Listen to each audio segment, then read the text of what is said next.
तो कल हमने देखा था बैलेंस बॉन्ड थ्योरी के पोस्टुलेट्स देखे थे, ठीक है। तो उसमें एक पोस्टुलेट में क्या लिखा था कि जो फ्री एटम्स रहते हैं, ठीक है, यानी बैलेंस बॉन्ड थ्योरी में जो मॉलिक्यूल्स रहते हैं, जो मॉलिक्यूल्स एक बार बॉन्ड बना के हो गए, ठीक है, क्या बकर तुम्हारा, एक बार मैं चालू कर दूँ तो बकर नहीं करना, ठीक है। तो जो मॉलिक्यूल्स रहते हैं एक बार वो बॉन्ड बना लिया, बॉन्ड बना के मॉलिक्यूल बन गए, तो वो ज़्यादा स्टेबल रहते हैं, लेकिन उनकी एनर्जी ज़्यादा रहती है क्या, एनर्जी कम रहती है, और स्टेबिलिटी कैसी रहती है, ज़्यादा। आज हम वो रीज़न पढ़ने वाले हैं, ठीक है, कि जब कोई सपोज कार्बन है, ठीक है, जब वो फ्री स्टेट में किसी से कंबाइन हुआ है क्या, नहीं, उसकी स्टेबिलिटी कम रहती है लेकिन एनर्जी कैसी रहती है, ज़्यादा। लेकिन एक बार उसने CH4 बना लिया, ठीक है, कोवेलेंट बॉन्ड बना लिया, तो उसके बाद क्या होता है, जो कार्बन की जो स्टेबिलिटी है वो बढ़ जाती है, लेकिन उसकी एनर्जी क्या हो जाती है, कम हो जाती है। ऐसा क्यों होता है वो हम आज पढ़ने वाले हैं, ठीक है। तो देखो ये क्यों होता है, क्यों होता है, due to interacting forces, interacting forces के कारण होते हैं। अब मेन बात ये, इंटरैक्टिंग फोर्सेस रहते किसके किसके बीच में है, ठीक है, कोवेलेंट जब बॉन्ड बनता है तो किन के बीच में इंटरैक्टिंग फोर्सेस रहते हैं, कि जो मॉलिक्यूल्स, जो भी एटम है उसकी स्टेबिलिटी क्या हो जाती है, बढ़ जाती है, लेकिन एनर्जी क्या हो जाती है, कम हो जाती है। तो इंटरैक्टिंग फोर्सेस क्या है, देखो वो बताया है कि जब दो और दो से ज़्यादा एटम एक दूसरे से क्या करते हैं, अप्रोच कर रहे हैं, खींच रहे हैं एक में को, ठीक है। तो दो प्रकार के फोर्सेस डेवलप होते हैं, एक अट्रैक्शन वाला और एक रिपल्शन, ठीक है, पता है सबको, ठीक है। अट्रैक्शन वाला किसके किसके बीच में डेवलप होगा, पॉजिटिव और निगेटिव के बीच में, ठीक है कि नहीं। जैसे दो एटम है, तुमको उस दिन कार्बन और हाइड्रोजन का मैंने एग्जांपल दिया था, सपोज कार्बन और हाइड्रोजन दोनों एक में को क्या कर रहे हैं, खींच रहे हैं, तो अट्रैक्शन किसके बीच में होगा, कार्बन के न्यूक्लियस और हाइड्रोजन के इलेक्ट्रॉन्स में हो रहा होगा, इसलिए हाइड्रोजन आ रहा है, और हाइड्रोजन के न्यूक्लियस और कार्बन के इलेक्ट्रॉन्स में हो रहा होगा, इसलिए दोनों कैसे आ रहे हैं, एक दूसरे को नजदीक। और उसी समय रिपल्शन वाला भी फोर्स एक्ट होगा, होगा कि नहीं। अब रिपल्शन किसके किसके बीच में होगा, दोनों के न्यूक्लियस के बीच में और दोनों के इलेक्ट्रॉन्स के बीच में, हाइड्रोजन के इलेक्ट्रॉन्स और कार्बन के इलेक्ट्रॉन्स के बीच में रिपल्शन होगा, और कार्बन का न्यूक्लियस और हाइड्रोजन के न्यूक्लियस के बीच में क्या होगा, रिपल्शन। इसको ही हम क्या बोलेंगे, इंटरैक्टिंग फोर्सेस, ठीक है। इसी के कारण जो स्टेबिलिटी है वो इंक्रीज हो जा रही है, लेकिन एनर्जी क्या हो रही है, डिक्रीज। वो हम देखते हैं कैसे होता है, देखो वही चीज़ लिखी है, the interacting forces are developed due to attraction between nuclei of atom A, ठीक है, and electrons of B. Attraction किसके कारण हो रहा है, तो अगर ए और बी एटम है तो ए के न्यूक्लियस और बी के इलेक्ट्रॉन्स के बीच में क्या होगा, अट्रैक्शन होगा। और रिपल्शन किसके बीच में होगा, या तो दोनों के न्यूक्लियस के या फिर दोनों के इलेक्ट्रॉन्स के। ये दो प्रकार के क्या होंगे, तुमको इंटरैक्टिंग क्या दिखेंगे, फोर्सेस दिखेंगे। अब इनके कारण क्या होगा, अगर ये अट्रैक्टिव और रिपल्सिव फोर्स दोनों एक में को क्या कर दिए, बैलेंस कर दिए, तभी बॉन्ड बनेगा। अगर रिपल्सिव ज़्यादा रहा तो बॉन्ड बनेगा क्या, और अट्रैक्टिव भी ज़्यादा रहा तो भी बॉन्ड बनेगा क्या, नहीं। दोनों चीज़ अगर क्या होगी, बैलेंस, अट्रैक्टिव और रिपल्सिव दोनों एक में को क्या कर दिए, बैलेंस, उससे पता चलेगा कि बॉन्ड बनेगा या फिर नहीं बनेगा, ठीक है। और ये जो अट्रैक्टिव और when attractive and repulsive forces balance repulsive forces overlap takes place between two half orbital. एक बार दोनों ने एक में को बैलेंस कर दिया तो ऑर्बिटल्स एक दूसरे को क्या करेंगे, ओवरलैप, और ओवरलैपिंग हो रही है ना, क्या बनेगा, बॉन्ड, क्या बनेगा, समझ में आया, यहाँ तक समझ में आया तुमको, ठीक है, कि बॉन्ड किस प्रकार से बनेगा। ये अभी तक क्लियर नहीं हुआ है कि एनर्जी क्यों कम होगी, बॉन्ड किस प्रकार से बनेगा वो समझ में आया तुमको। इस पूरे टॉपिक में समझाया कि इंटरैक्टिंग फोर्सेस के कारण स्टेबिलिटी बढ़ रही है और एनर्जी क्या हो रही है, कम। इस पॉइंट पे तुमको समझाया कि इंटरैक्टिंग फोर्सेस यानी क्या होते हैं, ठीक है, और बॉन्ड उनके कारण कैसे बनता है। अब नेक्स्ट टॉपिक में हम देखेंगे कि स्टेबिलिटी बढ़ क्यों रही है और एनर्जी कम क्यों रही है। स्टेबिलिटी बढ़ रही है वो हमको पता है कि उसको इलेक्ट्रॉन्स आखिरी ऑर्बिटल कंप्लीट हो रहा है तो स्टेबिलिटी बढ़ रही है, लेकिन एनर्जी क्यों कम हो रही है, ये मेन मुख्य बात का जड़ है, ठीक है। वो हम देखने वाले कि कोई भी एटम की जो भी एनर्जी है वो कम क्यों हो जाती है जब वो क्या बनाता है, बॉन्ड बनाता है, ठीक है। कौन सी एनर्जी, पोटेंशियल एनर्जी क्यों कम हो रही है, इसलिए तुमको हाइड्रोजन मॉलिक्यूल्स का एग्जांपल दिया, ठीक है। देखो यहाँ पे दो प्रकार के दिया है, कि सपोज दो हाइड्रोजन एटम है, दोनों एक में से कैसे हैं, then two hydrogen atom are far away from each other, ये यहाँ पे और एक यहाँ पे, एक इसका इलेक्ट्रॉन एक इसका, ठीक है, न्यूक्लियस और ये इलेक्ट्रॉन और ये दोनों एक दूसरे से कैसे हैं, दूर दूर है, ठीक है। कोई इंटरेक्शन होगा क्या दोनों के बीच में, ठीक है। दोनों का जो भी एनर्जी होंगी, the energy of system is the sum of potential energy of two atom. ये पूरे सिस्टम की अगर हमको एनर्जी निकालनी है तो कैसा होगा, इस हाइड्रोजन की एनर्जी प्लस इस हाइड्रोजन की एनर्जी, दोनों को प्लस करेंगे तो ये पूरे सिस्टम की क्या बनेगी, हमारी एनर्जी बनेगी, ठीक है। Which is arbitrary taken as zero. तो मन माने हम पहले मान लेते हैं कि जो सिस्टम की जो एनर्जी है, पहले जब बॉन्ड नहीं बना है, दोनों कैसे हैं, दूर दूर है, तो एनर्जी सपोज मान लेते हैं कितना लेते हैं, जीरो। आर्बिट्री यानी फिक्स रहता है क्या, अपना मनमाना तरीका सा, ठीक है, मनमाने तरीके से रख रहे हैं हम लोग, तो क्या कहते हैं, आर्बिट्री। तो सपोज दो हाइड्रोजन के एटम है, दोनों एक में से कैसे हैं, दूर है, एक हाइड्रोजन के एटम की एनर्जी E1 है और दूसरे की कितनी है, E2 है, अभी तक इंटरेक्शन दोनों के बीच में हुआ नहीं है, तो इसके कारण जो सिस्टम की, जो पूरे सिस्टम की जो एनर्जी होंगी, दोनों की एनर्जी का क्या होगा, सम, और वो पहले एनर्जी कितनी हो सकती है, हम मान लेते कितनी होगी, जीरो होगी, कितनी होगी, मान लिया जीरो होगी, यहाँ तक समझ में आया सबको। फिर क्या होगा, दोनों एक में से दूर है, इंटरेक्शन नहीं हो रहा है, कंटिन्यूसली इंटरेक्शन नहीं होगा, ऐसा होगा क्या, धीरे धीरे दोनों एक में को अट्रैक्ट करना क्या करेंगे, चालू करेंगे।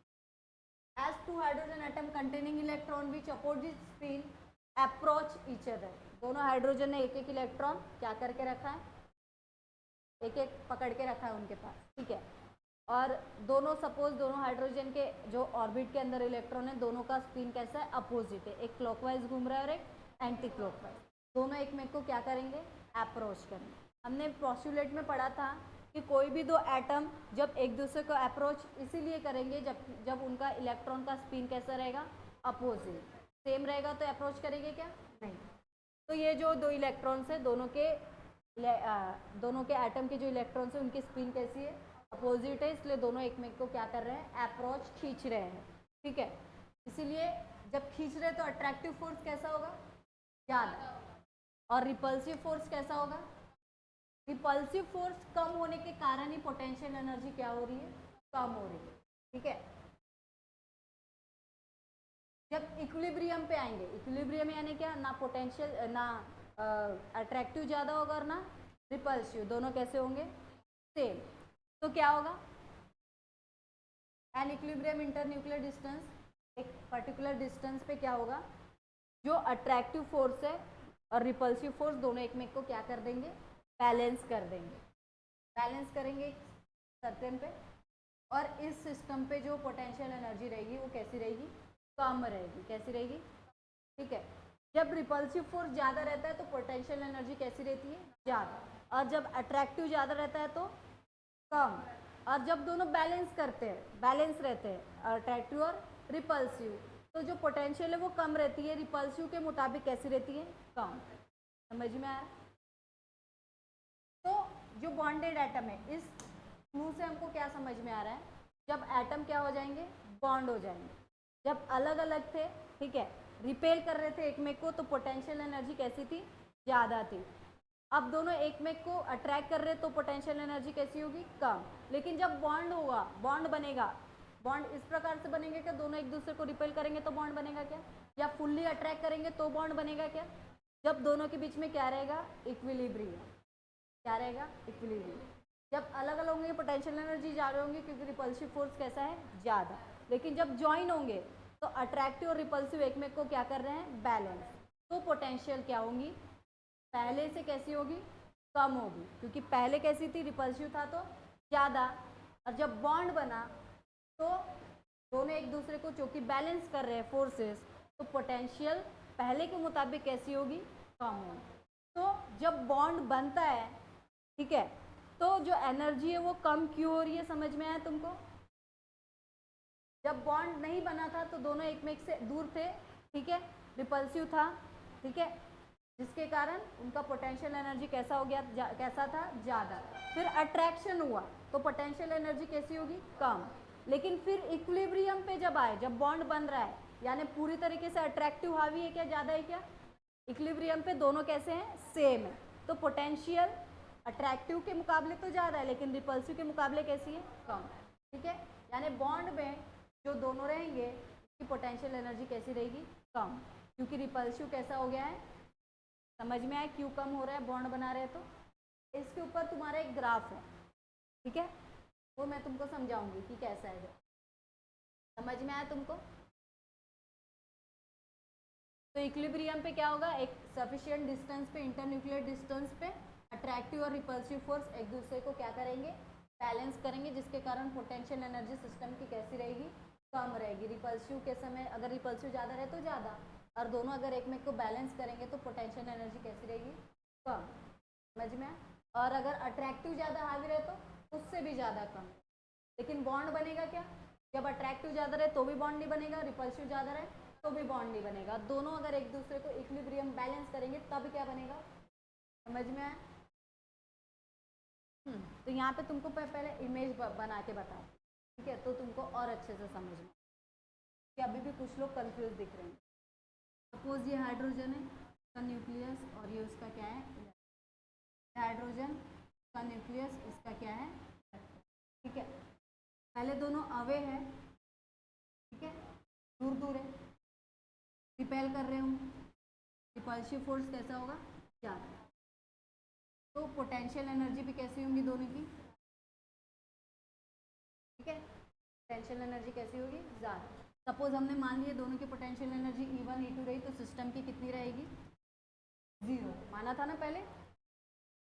फिर जैसे जैसे ये इलेक्ट्रॉन्स अप्रोच करने आया, अब रिपल्सिव क्या होगी, कम, और अट्रैक्टिव कैसी होगी, यहाँ पे पोटेंशियल की वैल्यू ज़्यादा रहेगी क्या, पहले 0 थी जब रिपल्सिव ज़्यादा था, अब अट्रैक्टिव ज़्यादा होगी तो 0 से और कैसी होगी उसकी, कैसी होगी, कम होगी, ठीक है। और फिर अट्रैक्टिव तो ज़्यादा था, फिर एक सफिशिएंट इक्विलिब्रियम डिस्टेंस पे, इस पे इक्विलिब्रियम डिस्टेंस पे ज़्यादा ना रिपल्सिव ज़्यादा होगी और ना अट्रैक्टिव ज़्यादा होगा, दोनों कैसे रहेंगे, R और A दोनों कैसे रहेंगे, सेम रहेंगे। तो ये जो पोटेंशियल एनर्जी रहेगी ना वो 0 की तरफ जाएगी और ना ही ज़्यादा मोर निगेटिव होगी, ज़्यादा निगेटिव रहेगी क्या, इसकी वैल्यू कैसी रहेगी, मिनिमम कैसी रहेगी, इन दोनों के बीच में, समझ में आया। अकेले थे तो रिपल्सिव ज़्यादा था इसलिए पोटेंशियल ज़्यादा था, अट्रैक्ट हो रहे हैं तो अट्रैक्टिव फोर्स ज़्यादा है इसलिए पोटेंशियल कैसा है, कम, निगेटिव में। और जब दोनों इक्विलिब्रियम पे आ रहे हैं, ठीक है, दोनों ज़्यादा है क्या, नहीं, जिसके कारण दोनों कैसे, रिपल्सिव और अट्रैक्टिव दोनों इक्वल है, बैलेंस कर रहे हैं ना, दोनों एक में से कैसे इक्वल है। इक्वल होने के कारण ये जो पोटेंशियल एनर्जी ना 0 होगी ना फिर ज़्यादा निगेटिव होगी, वो कैसी होगी, दोनों के बीच में होगी। इसलिए देखो इसका ग्राफ कैसा है मैं तुमको बताती हूँ, पहले ये पढ़ लेते उसके बाद बताते हैं, ठीक है। एट दिस स्टेज इक्विलिब्रियम पे दोनों ऑर्बिटल क्या होंगे, ओवरलैप, और बॉन्ड कैसा हो जाएगा, स्टेबल।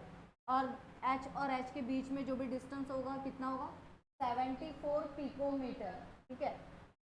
और जो एनर्जी जब लिबरेट होगी, जो बॉन्ड बन जाता है तो एनर्जी लिबरेट होती है, तुमने पढ़ा है ना, क्योंकि पोटेंशियल एनर्जी पहले ज़्यादा थी, फिर बॉन्ड बना है तो क्या होगी, कम होगी, यानी एनर्जी क्या हुई है, रिलीज हुई है।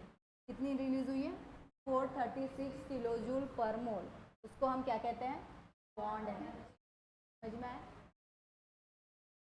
और अगर फिर से अगर दोनों एक दूसरे से बहुत ज़्यादा क्लोज हुए तो रिपल्सिव फोर्स कैसा हो जाएगा, ज़्यादा हो जाएगा, क्योंकि न्यूक्लियस बहुत ज़्यादा नज़दीक आ गया है, तो दोनों एक में को क्या करेंगे, दूर करेंगे, रिपेल करेंगे, और एनर्जी सिस्टम की एनर्जी फिर से कैसी हो जाएगी, ज़्यादा, रिपल्सन ज़्यादा तो फिर एनर्जी फिर से कैसी, ज़्यादा, और स्टेबिलिटी फिर क्या हो जाएंगी, ठीक है। इसके ऊपर हम लोग एक ग्राफ देखते हैं,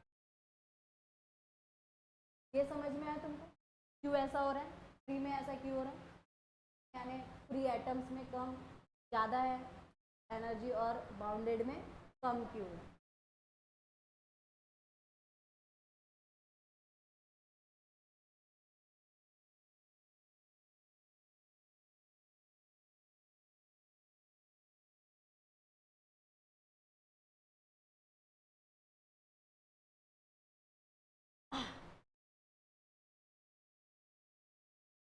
तो देखो यहाँ पे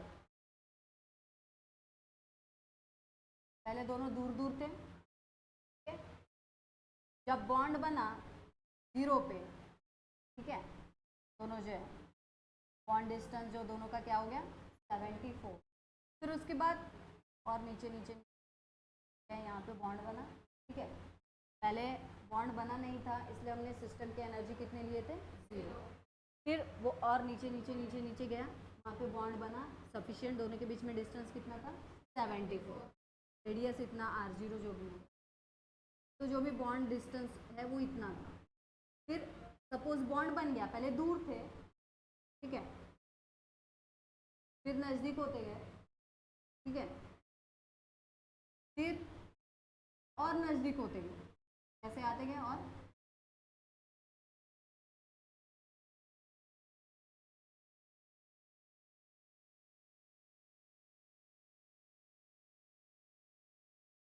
हाँ, यहाँ पे जब और इससे नज़दीक हो जाएंगे तो दोनों के बीच में क्या होगा रिपल्शन, और रिपल्शन होगा तो वो क्या होते जाएंगे दूर दूर होते जाएंगे। जैसे जैसे दूर दूर होते जा रहे हैं, पहले देखो एनर्जी कैसी हो जा रही थी कम कम कम, ठीक है।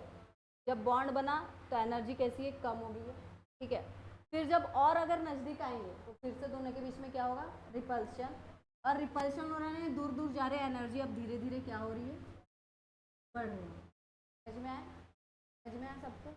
पहले बॉन्ड नहीं बना था, ठीक है, 0 हमने मान लिया कि दोनों जो है वो कितने हैं 0। फिर एक स्पेसिफिक डिस्टेंस पे दोनों के बीच में क्या बन गया बॉन्ड बन गया, ठीक है। फिर दोनों जो हाइड्रोजन है वो एक में को क्या करने लगे रिपेल करने लगे, रिपेल करने के कारण दोनों एक दूसरे से कैसे जाने लगे दूर दूर जाने लगे, यानी इसकी एनर्जी धीरे धीरे क्या होती गई बढ़ती गई, ठीक है। समझ में आया सबको। तो ऐसा तुम्हारे बुक में सेम टू सेम ऐसा नहीं है, तो थोड़ा अलग है, लेकिन ये तुम बनाओगे तो तुमको और अच्छे से समझ में आएगा, है कि नहीं।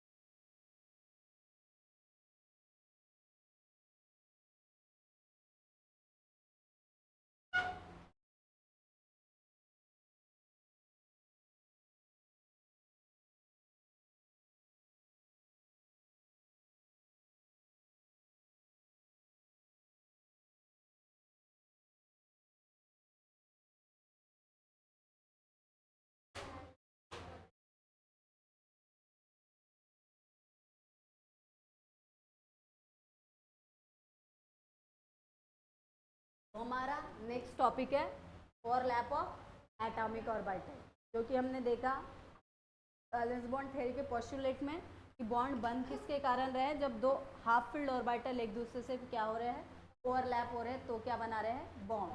तो हम देखेंगे कि अलग अलग टाइप के अब कैसे वैलेंस बॉन्ड थ्योरी के हिसाब से कैसे बॉन्ड बनते हैं कोवैलेंट बॉन्ड, ठीक है। क्योंकि वो जो वैलेंस बॉन्ड थ्योरी है पूरा किसके बारे में बता रही है कोवैलेंट बॉन्ड के बारे में, कोवैलेंट बॉन्ड के बेसिस पे। और यहाँ पे कहीं पे तुमको ये दिखेगा क्या आयोनिक नहीं, ठीक है।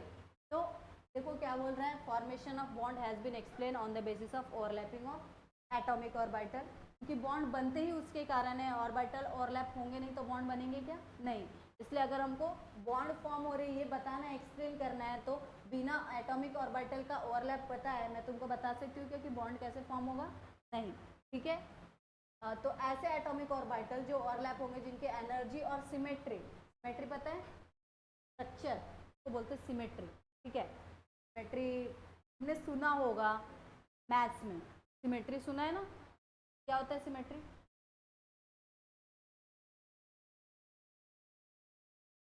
हाँ, किसी भी स्ट्रक्चर वगैरह को डिवाइड वगैरह करने वाला जो भी तुमको बताया किस प्रकार की, वो बायो में पढ़ा होगा बायोलेटरी सिमेट्री, ठीक है, सिमेट्री है, ठीक है। तो कोई भी बॉन्ड की सिमेट्री और उसके एनर्जी, ठीक है, इसके ऊपर हम लोग एक्सप्लेन कर सकते हैं कि वो फॉर्म बॉन्ड एटॉमिक ऑर्बिटल्स का ओवरलैप की हो रही है, उनकी एनर्जी और उनकी सिमेट्री के बेसिस के ऊपर हम बता बॉन्ड फॉर्मेशन कैसे हो रहा है वो हम क्या कर सकते हैं एक्सप्लेन कर सकते हैं। तो दो टाइप के बॉन्ड होते हैं, तो तुमको दो टाइप्स ऑफ कोवैलेंट बॉन्ड होते हैं, जब एटॉमिक ऑर्बिटल्स ओवरलैप होते हैं तो ऐसे दो टाइप के क्या बनते हैं बॉन्ड, ठीक है। कोवेलेंट बॉन्ड, एक सिग्मा और एक कौन सा है, पाई, ठीक है। कोवेलेंट बॉन्ड के 2 टाइप्स तुमने सुने होंगे कि सिग्मा होता है और कौन सा होता है, पाई बॉन्ड। तो देखो ये जो बॉन्ड है वो ओवरलैपिंग ऑफ ऑर्बिटल्स, अलग अलग तरीके से ऑर्बिटल्स ओवरलैप होते हैं, तो ये 2 टाइप के क्या बनते हैं, बॉन्ड। सिग्मा बॉन्ड कब बनता है, जब टोटली दोनों एक दूसरे को क्या हो जाएंगे, एक के ऊपर एक ओवरलैप होंगे तब, ठीक है। एक्सियली बोलते हैं जिसको, एक्सियली यानी पता है, एक्सिस के थ्रू, ठीक है। A covalent bond which is formed by overlap of bonding orbital along the internucleus axis। हमने पढ़ा है अलग अलग ऑर्बिटल्स का, जब तुमको पढ़ाया था मैंने तो बताया था कि एक्स एक्सिस के through P X P Y P Z, ठीक है। एस ऑर्बिटल में तीनों एक्सिस के थ्रू एक्स वाई जेड तीनों बताया था, ठीक है। D X Y D Y Z ये भी हमने पढ़ा था, एक्सिस के थ्रू के ऊपर ही पढ़ा था ना उनका, ये जो भी है क्या बोलते हैं, लूप, ठीक है। डम्बल शेप जब पढ़ा था तो बताया था कि एक्स जो है पी एक्स जो रहता है वो एक्स एक्सिस के थ्रू रहता है, पी वाई जो रहता है वो वाई एक्सिस के थ्रू रहता है, पी जेड जो रहता है वो जेड एक्सिस के थ्रू उसके लूप्स रहते हैं, ठीक है। और जो एस रहता है वो स्पेरिकल है, तो उसमें तीनों एक्सिस आ जाती है, ठीक है। तो वैसे ही जो सपोज 2 ऑर्बिटल जिनके दोनों के एक्सिस क्या हो रहे हैं, ओवरलैप हो रहे हैं, जैसे कि देखो कार्बन और कार्बन के बीच में बॉन्ड बनता दिखता है तुमको,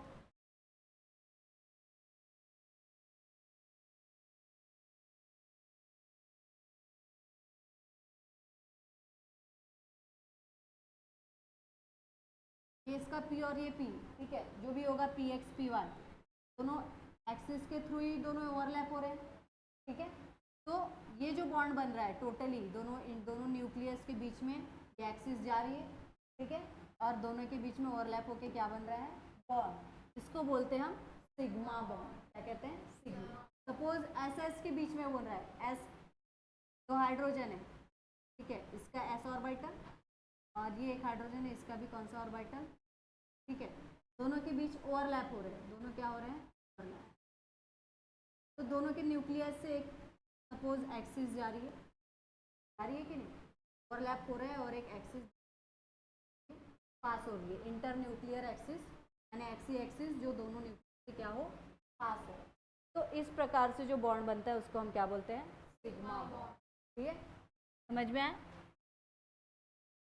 तो इंटर न्यूक्लियस एक्सिस के थ्रू जो ओवरलैप जो ऑर्बिटल से वो क्या हो रहे हैं, ओवरलैप हो रहे हैं, ठीक है। तो हम क्या कहते हैं, सिग्मा बॉन्ड। और ये बॉन्ड कैसा रहता है, स्ट्रॉन्ग, और इलेक्ट्रॉन डेंसिटी कैसी रहती है, ज़्यादा रहती है। Electron density is high along the axis of molecule. समझ में है सिग्मा बॉन्ड किसको बोलते हैं।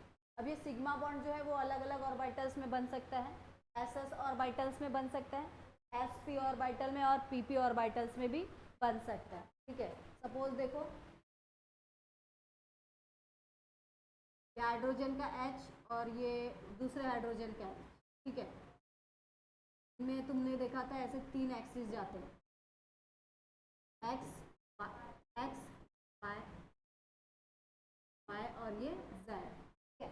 और ये इस हाइड्रोजन में भी वैसे ही होगा, ये होगा एक्स, ये वाई और यहाँ पे क्या होगा, जेड। तो एक ही एक्सिस जो कौन सी है, एक्स एक्सिस, इसके थ्रू ही दोनों न्यूक्लियस जो है वो जुड़ रहे हैं और इसी एक्सिस के थ्रू दोनों का क्या बन रहा है, बॉन्ड। तो ये जो भी बॉन्ड बन रहा है इसको हम क्या बोलेंगे, सिग्मा बॉन्ड। एक्सिस के थ्रू दोनों ऑर्बिटल्स क्या हो रहे हैं, ओवरलैप हो रहे हैं, ठीक है। वैसे ही देखो पीपी बॉन्ड भी बनता है, पीपी सिग्मा बॉन्ड भी बनता है जब पीपी ऑर्बिटल्स क्या होते हैं, ओवरलैप। जैसे अभी कार्बन कार्बन का तुमको बताया था, एक कार्बन का पी ऑर्बिटल और दूसरे कार्बन का पी ऑर्बिटल। सपोज ये एक्स एक्सिस के थ्रू दोनों का जो न्यूक्लियस है, इनका जो भी पी एक्स, ये इसका भी पी एक्स हो सकता है और इसका भी क्या हो सकता है, पी एक्स, ठीक है। तो दोनों का जो इंटर न्यूक्लियस एक्सिस है वो कौन सी एक्सिस है, एक्स एक्सिस, और इसी एक्सिस के थ्रू ये क्या बन रहा है, बॉन्ड बन रहा है, तो हम क्या कह सकते हैं, सिग्मा बॉन्ड, ठीक है। और तीसरा जो है पीपी ऑरलैप बताया तुमको, एसपी ऑरलैप, सपोज एक का पी ऑर्बिटल है जो एक्स एक्सिस के अलोंग है, ठीक है, पी एक्स है, क्या है ये, पी एक्स, यानी कौन सा एक्सिस के अलोंग होगा, एक्स एक्सिस। और दूसरा एटम का सपोज एस ऑर्बिटल है, कितना है, एस, ये भी तो उसी एक्सिस के थ्रू रहता है, एक्स रहता है कि नहीं, ये भी एक्स एक्सिस के थ्रू और ये भी कैसा है, एक्स एक्सिस, दोनों का ओवरलैप हो रहा है, ठीक है। ये जो बॉन्ड बनेगा इसको हम क्या बोलेंगे, समझ में आया? तो ऐसे 3 टाइप के क्या बनते हैं, S S overlap, S P overlap और पी पी ओवरलैप से क्या बनता है, सिग्मा बॉन्ड। अब हम एस एस ओवरलैप पढ़ेंगे, देखो कैसा होता है एस एस ओवरलैप। ये तुमको ऑलरेडी बता दिया है, यही दिखा है देखो, the overlap between two half filled S orbital. जब दो एस ऑर्बिटल दो दोनों कैसे है, हाफ फील्ड है, दोनों ओवरलैप होंगे तो उसको क्या बोलेंगे हम, एस एस ओवरलैप। क्या बोलेंगे, एस एस। है easy. S S overlap of two different atom containing unpaired electron with opposite spin. दोनों इलेक्ट्रॉन्स कैसे घूमने चाहिए, अपोजिट, एक क्लॉकवाइज और एक एंटी क्लॉकवाइज, तब उसको हम क्या कहेंगे, एस एस ओवरलैप।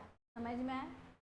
एग्जाम्पल है formation of H2 molecule. Suppose एक H ये है और एक H है, दोनों के इसमें एक एक इलेक्ट्रॉन्स हैं, दोनों क्या हो रहे हैं, ओवरलैप। क्या बना रहे हैं, एस एस ओवरलैप। ठीक है, समझ में आया? The 1s orbital of 2 hydrogen atom overlap along the internucleus axis, यानी दोनों न्यूक्लियस एक्सिस के थ्रू ही क्या होने चाहिए, ओवरलैप होने चाहिए। ठीक है, दोनों ऑर्बिटल्स एक्सिस के थ्रू ही क्या होने चाहिए, ओवरलैप होने चाहिए। ठीक है, तो क्या बनाएंगे वो, सिग्मा बॉन्ड।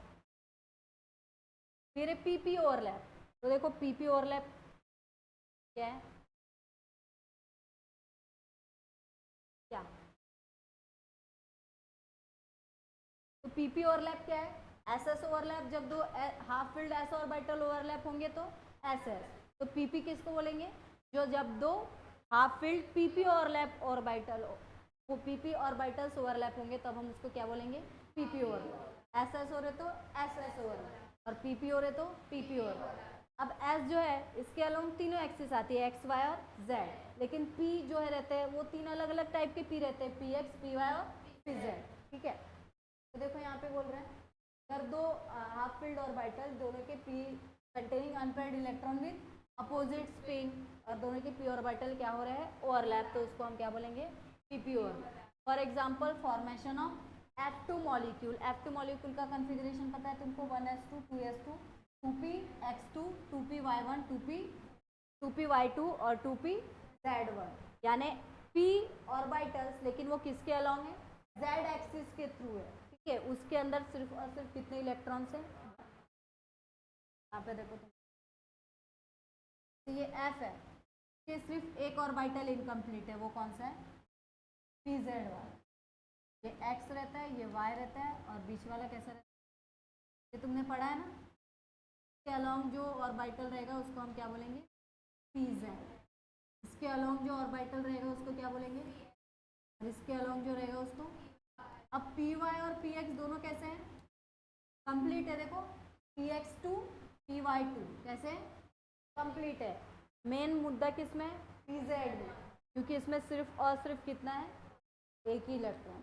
कितने इलेक्ट्रॉन है, एक। ये दोनों एक्सिस के थ्रू रहते कि नहीं, यहाँ पे p दो डबल शेप, पी वाई भी इधर और पी जेड भी इधर, एक और ये दो। ठीक है, तो इसका पी वाई कैसा है, इनकम्प्लीट है। तो हम क्या करेंगे, देखो F2 मॉलिक्यूल यानी कितने F के मॉलिक्यूल्स होंगे, दो। कितने होंगे, और दोनों का Y ऑर्बिटल, ये Z ऑर्बिटल है। सपोज हम मान लेते ये तीनों एक में को परपेंडिकुलर रहते तो हम ऐसा भी मान सकते कि ये Z ऑर्बिटल, कि बॉन्ड बनाने के लिए आसानी होगी। ये भी क्या है, ये भी F का है और ये भी किसका है, F का है। इसको हम PZ कहेंगे, इसको भी क्या कहेंगे। ठीक है, तो दोनों के अंदर सिर्फ और सिर्फ कितने इलेक्ट्रॉन्स हैं, एक है। हमें कितने चाहिए, ठीक है,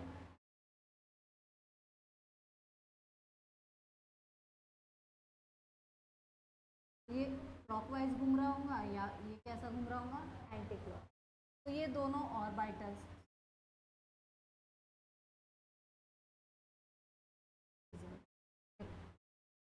क्लॉकवाइज और ये कैसा, एंटी क्लॉकवाइज। फिर ये दोनों ऑर्बिटल एक दूसरे से क्या होंगे, ओवरलैप।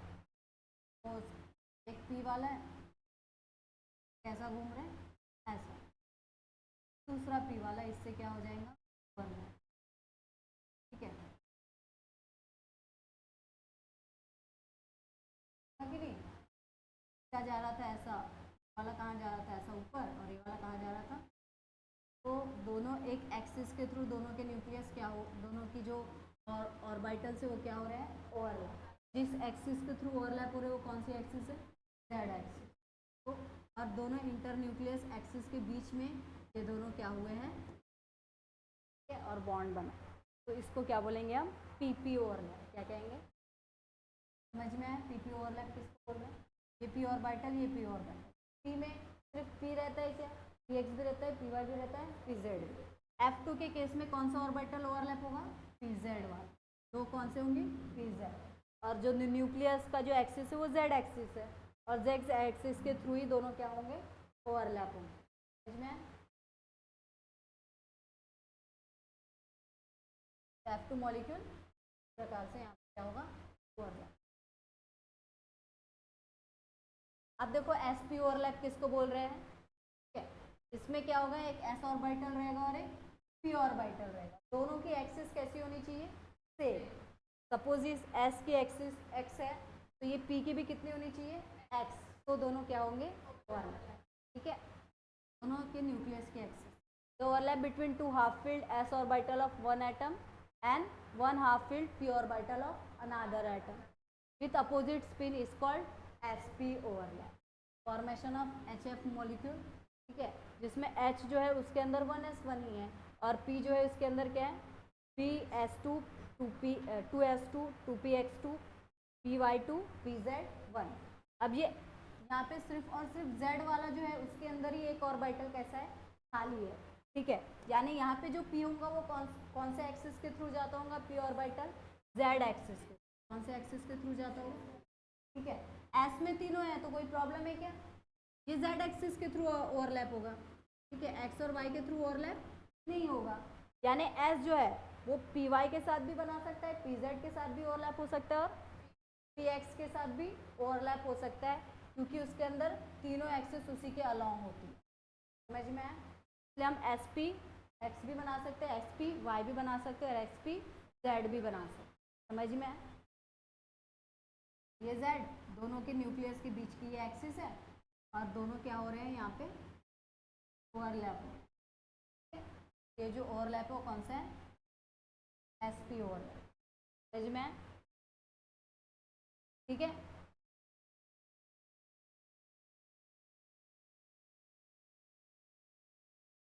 पाई बॉन्ड पढ़ लेते हैं अभी। यहाँ पे तो हमने डायरेक्ट ओवरलैपिंग पढ़ा था, यहाँ पे क्या होगा, यहाँ पे ओवरलैप लेटरली होंगे। कैसे होंगे, लेटरली। कैसे होंगे, देखो, a covalent bond which is formed when two half filled orbital of two atom overlap sideways laterally। laterally पता है, lengthwise, तो जैसे यहाँ वहाँ कैसे हो रहे थे, एक्सिस के थ्रू हो रहे थे एक ही तरफ, यहाँ लेटरली हो रहा है, सीधा खड़ा, तो हम क्या बोलेंगे, पाई बॉन्ड। क्या बोलेंगे, समझ में आया, लैटरली ओवरलैप किसको बोल रहे हैं, ठीक है। इट इज वीक बॉन्ड, कैसा बॉन्ड रहेगा, वीक। ये कैसा रहेगा, स्ट्रॉन्ग, एक्सिस के थ्रू हो रहा है, और इलेक्ट्रॉन डेंसिटी यहाँ पे कैसी रहेंगी, 0 along the axis of molecule. Molecule के एक्सिस के थ्रू जो इलेक्ट्रॉन्स होंगे कैसे होंगे, बहुत ज़्यादा कम होंगे, इलेक्ट्रॉन डेंसिटी कैसी होगी, 0 होगी। Pi bond is form between PP and DD overlap, ठीक है। PP ओवरलैप होगा और DD ओवरलैप होगा तो ही पाई बॉन्ड बनेगा, वरना बनेगा नहीं। और यहाँ पे हाइब्रिड ऑर्बिटल्स की ओवरलैपिंग नहीं होती है, ठीक है। जैसे यहाँ पे हो सकती है हाइब्रिड ऑर्बिटल, sp3 ओवरलैप हो सकता है, sp2 लेकिन यहाँ पे नहीं हो सकता। यहाँ पे या तो PP ओवरलैप होंगे या फिर DD ओवरलैप होगा, ठीक है। देखो PP ऑर्बिटल लेटरली ओवरलैप हो रहे हैं, ठीक है, समझ में आया। तो लेटरली ओवरलैप हुआ तो पाई बॉन्ड, और एक्सियली ओवरलैप हुआ तो सिग्मा, ठीक है। अब टॉपिक क्या आया, हाइब्रिडाइजेशन। बायो में पढ़ा है हाइब्रिडाइजेशन, हाइब्रिड्स वो अलग है, यहाँ पे अलग है। यहाँ पे हाइब्रिडाइजेशन में क्या होगा, हम लोग जब बायो पढ़ते हैं वहाँ पे हाइब्रिड देखते हैं तो जीन्स की मिक्सिंग होती है, ठीक है, जीन मिक्स करते हैं हम लोग, है कि नहीं, एक डोमिनेंट रहता है और एक यहाँ पे हम ऑर्बिटल्स की मिक्सिंग करेंगे। क्या मिक्स करेंगे? ऑर्बिटल। जब तुमको NH3 वाला मॉलिक्यूल पढ़ाया था, CH4 पढ़ाया था, तो वहाँ पे बताया था ना, एक S और 3 P एक दूसरे से क्या हो जा रहे थे? मिक्स हो जा रहे थे, और मिक्स होके दोबारा से नए ऑर्बिटल्स बन रहे थे। ठीक है, तो हाइब्रिडाइजेशन यानी क्या? Is the mixing and recasting of orbital. Orbital को मिक्स करो और फिर से कैसा बनाओ? नया। तो हम क्या बोलेंगे? ऑर्बिटल। ठीक है, तो it is the process of mixing and recasting of atomic orbital. कोई मॉलिक्यूल्स के ऑर्बिटल्स की बात कर रहे हैं क्या? एटम्स के ऑर्बिटल्स मिक्स होंगे, ठीक है, और क्या होंगे? वापस से नए बनेंगे। ठीक है, सेम एटम के भी हो सकते हैं, एक ही एटम के, या फिर with slightly different energy. Orbitals of same atom with slightly different energy. Suppose तुमको जैसे s ऑर्बिटल है और p ऑर्बिटल है, दोनों की एनर्जी सेम होती है क्या? नहीं, अलग अलग होती है। तो ऐसे ऑर्बिटल, एक ही एटम के ऑर्बिटल जिनकी एनर्जी थोड़ी सी कैसी हो? डिफरेंट हो, स्लाइटली डिफरेंट हो, उनके बीच में जब हम मिक्सिंग करेंगे और रिकास्टिंग करेंगे, उसको हम क्या बोलेंगे? हाइब्रिडाइजेशन। ठीक है, ऐसा हाइब्रिडाइजेशन सुना है क्या? नहीं। अलग अलग ऑर्बिटल्स के बीच में क्या होता है? हाइब्रिडाइजेशन। और उनकी एनर्जी थोड़ी सी डिफरेंट होनी चाहिए, एकदम टोटली डिफरेंट होनी चाहिए क्या? बहुत ज़्यादा डिफरेंट नहीं होनी चाहिए। समझ में आया? और फिर मिक्सिंग और रिकास्टिंग होगा, ठीक है, और उतने ही नंबर के नए ऑर्बिटल्स क्या होंगे? बनेंगे।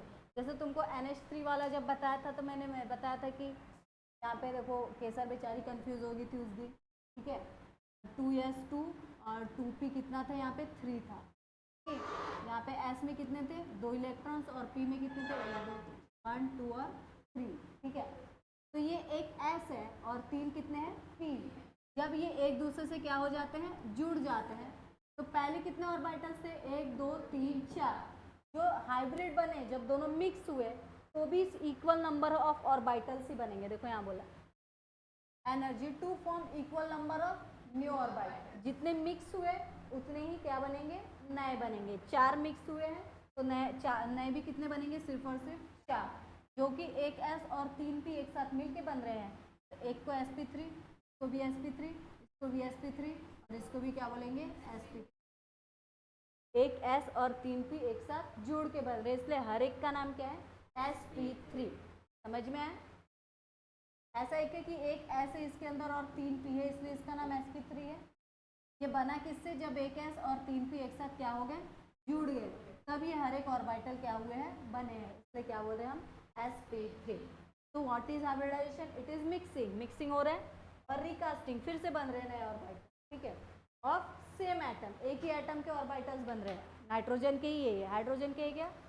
Of same orbital having slightly different energy, दोनों की एनर्जी थोड़ी सी कैसी है? डिफरेंट है। ठीक है, and form equal number of orbital. नए ऑर्बिटल कैसे बनेंगे? इक्वल नंबर, जितने क्या हुए थे? मिक्स हुए थे। इस मेथड को हम क्या कहेंगे? हाइब्रिडाइजेशन। समझ में आया? मैक्सिमम सिमेट्री होंगी इनकी, और डेफिनाइट ओरिएंटेशन इन स्पेस, इनका अपना ओरिएंटेशन होगा। ठीक है, ओरिएंटेशन यानी पता है तुमको? Along different axis. ओरिएंटेशन यानी क्या? जिस एक्सिस के थ्रू रहते हैं, जो डायरेक्शन दिखाते हैं, उसको हम उसका क्या कहते हैं? ओरिएंटेशन। ठीक है, जैसे px जो है वो x एक्सिस के थ्रू है, तो उसका ओरिएंटेशन किसकी तरफ होगा? x axis. समझ में आया? तो स्पेस में उनका अपना एक अलग क्या है? ओरिएंटेशन। अब देखो, देखते हैं कि हाइब्रिडाइजेशन में अलग अलग स्टेप्स कौन से। ठीक है, कैसे हाइब्रिडाइजेशन होता है। अभी जैसे बताया ना, सेम टू सेम वही है कि सबसे पहले क्या होगा? देखो, जैसे कोई एटम है, कार्बन है, उसको क्या करना है? अपना हाइब्रिडाइजेशन करना है। क्या करना है? हाइब्रिडाइजेशन। ठीक है, यहाँ पे बी का एग्जाम्पल दिया। ठीक है, एग्जाम्पल से तुमको समझाते हो। सपोज देखो, यहाँ पे BeF2 एक कंपाउंड है। ठीक है, बी की वैलेंसी कितनी है? 2। बेरिलियम की कितनी है? 2। एक्साइटेड स्टेट एक इलेक्ट्रॉन क्या होता है? बी की वैलेंसी 2 है। इलेक्ट्रॉनिक एटॉमिक नंबर है बी का। इलेक्ट्रॉनिक कॉन्फ़िगरेशन क्या होगा?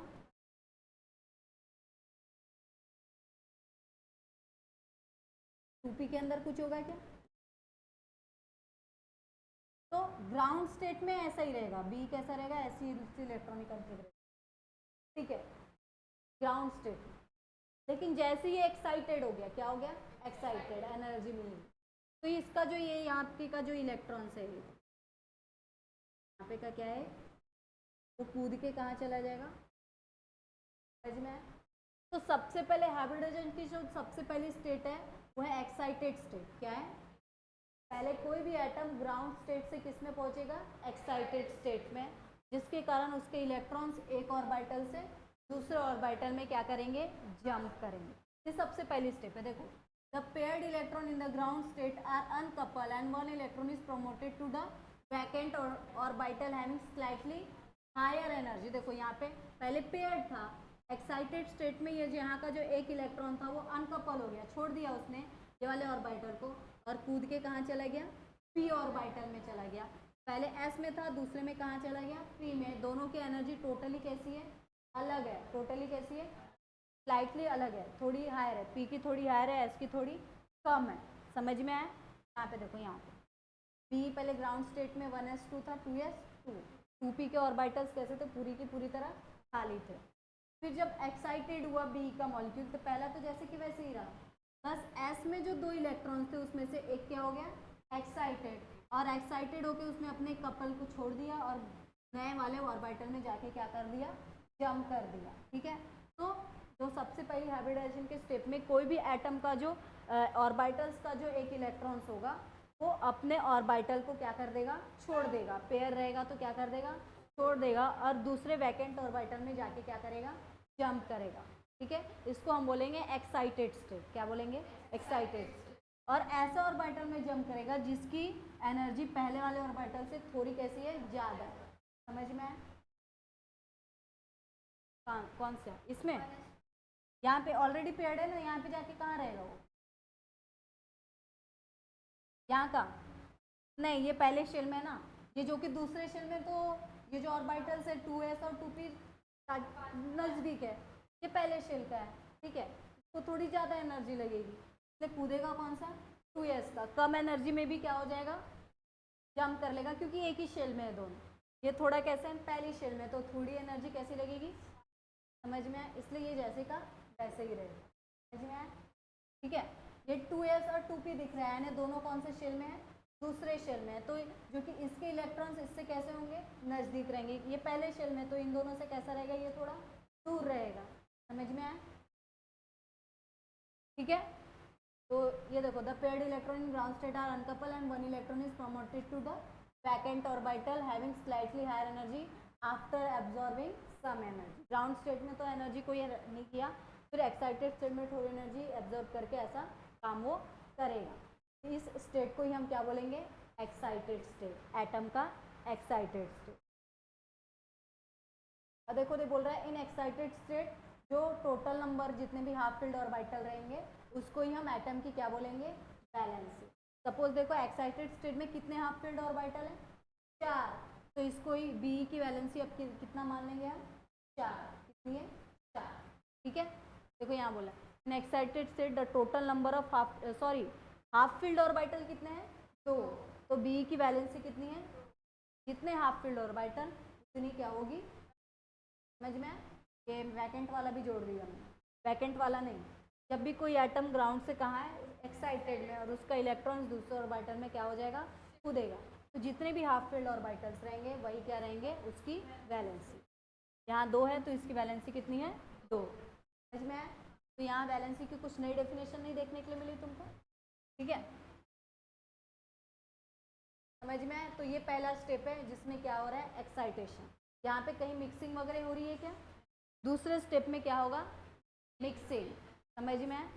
दूसरे स्टेप में क्या होगा, मिक्सिंग। लाके जाओ क्या, मिक्सिंग करा देती है। ठीक है, दूसरे स्टेप में क्या होगा तुम्हारा, मिक्सिंग एंड रिकास्ट। इसमें क्या होगा, देखो, in this step S and P orbital जिनकी एनर्जी कैसी है, थोड़ी सी डिफरेंट है, दोनों ऑर्बिटल एक दूसरे से क्या हो जाएंगे, जुड़ जाएंगे, मिक्स हो जाएंगे। ठीक है, एक एस ऑर्बिटल और एक पी ऑर्बिटल, दो मिल रहे हैं, एक एस और एक पी, तो यहाँ पे जो नया ऑर्बिटल बनेगा उसका नाम क्या होगा, S P, 2sp। S P भी कह सकते हैं हम, एस पी। ठीक है, तो ये दो जो नए ऑर्बिटल बने दोनों का नाम क्या रहेगा, 2sp, क्योंकि दोनों बने किससे, एक एस से और एक पी से, इसलिए दोनों का नाम क्या रहेगा, एक का नाम 2sp, दूसरे का भी नाम 2sp। और दोनों के अंदर कितने इलेक्ट्रॉन्स रहेंगे, एक एक। यहाँ से हट जाएगा, पी वाले सिर्फ कितने बचेंगे, 2, और ये अकेला पी इसके साथ आके क्या हो जाएगा, जुड़ जाएगा, और कितने बनाएंगे, 2s, कितने क्या बनेगा, 2sp, समझ में आया। और दोनों के अंदर कितने इलेक्ट्रॉन्स रहेंगे, एक। देखो यहाँ in this step 2s and p orbital having slightly different energy mix with each other, redistribution of electron density, फिर से इलेक्ट्रॉन्स इसमें क्या होंगे, redistribute, एक में एक और दूसरे में एक, takes place and two new orbital having exactly same shape and energy are formed।